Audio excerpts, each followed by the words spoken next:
بله تمشوان هجا ام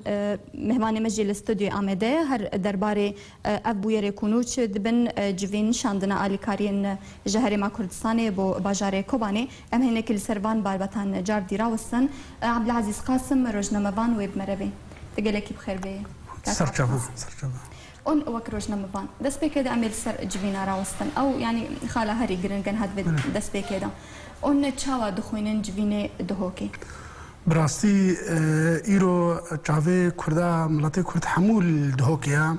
والواج فيني هنيا توقتا كي دهات براسي ملت كرد كردستان سوريا دا ملت كردستان تافي بيتفي حوجداري و كومبونايا في ريكفتنك بكفي دناف مالا كردي دا كردستان سوريا دا بله بلكي نتهني خواستك ملتي كردا ايرو وكم بينن دبي خواستك نيف دولتيجي يعني بري هم بري اف ايريشن داعش لسر دفرا كوباني وك بيجي مطرسيجي تشيبو كو جونوسايد ديجي كردا بيك وري ايرو براستي مرحله ديروكيه ايرو قناغ قالك هالسياره اف رونشني لدهوكي جشد من براسي اوجي جهه دلجرانيا ملاتي كرد براسي حمو هيفي خو لسر في جوينك ديروكيا بله نها اف جوين نها دفيدا ميدا دماكو جوين بريفت شون قالك بويري جرينج رودان او يك جوان شاندنا اليكاريا جهرما كردستاني بو كوباني يعني وك فان بويران ذكرنا سينور هروها هلوستي امريكا وتركيا درباري فيكي تشخاص اون وك روزنامه‌وان يعني تشخاص اون دبينن دبا هلوست اخو بشويكي اريني لسرفاج فينا بكي بله براستيجي اف قالك واتا قالك رامانا قالك معنا بخوف جريد ديشاننا تشكا بو كوباني بو كردستان سوري افا قالك معنوي هنا يك جي اف سركفتنا بو دبلوماسيا كردي افا ديتر يعني رولا هرما كردستان باندورا ولسر قرارا نيف دولتيجي ددي ديار كرين يا ديتر وك بيجي بيشتي داغير كرنا كوباني جعاليه داعش ترورست اف هشكو مورالي ملاتي مجد هندور دا خرط ببي ملاتي ما بهتر باخا خوفوري جريدان براستيجي هجر ابنبوبا و خلكي جي قامشلو خلكي عفريني جي او جي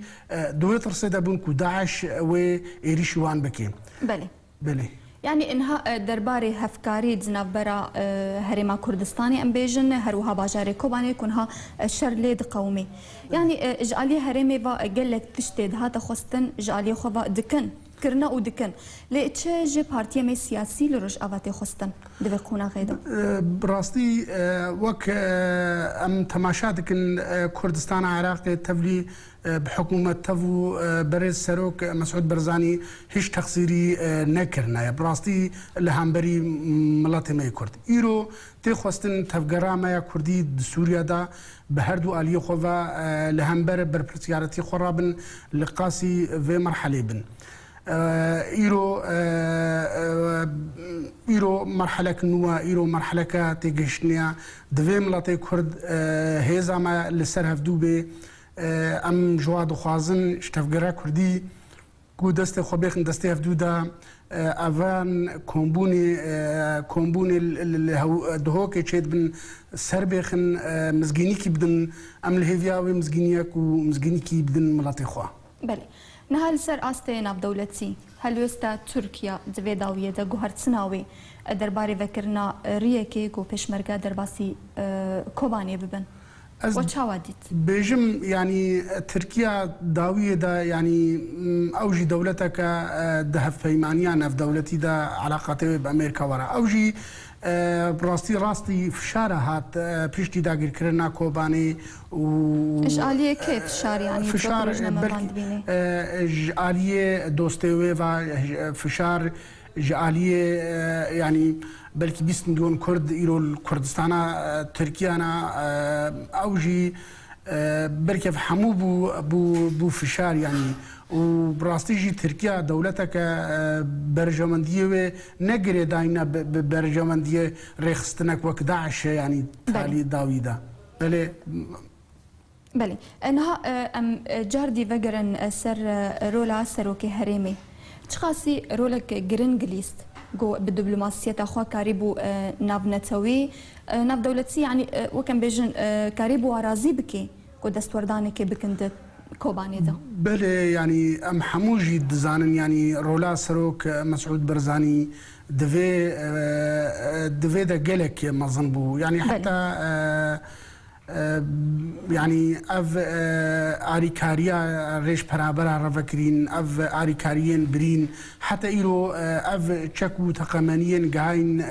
شرفانين كرد لكوباني وهروهاتي قوتن ضرباسمونا بشمرقا داليتي كيادا براسي اف رولك سروك مسعود نتني الهريمي ددي خويا كرن ددي نشان كرن هرواد رولكوي ددي خويا كرن بريارا ناف نتويدا لسراسري جهاني بله جالك سباس جبورج نمبان عبد العزيز قاسم للاستوديو مرقد امدوي سباس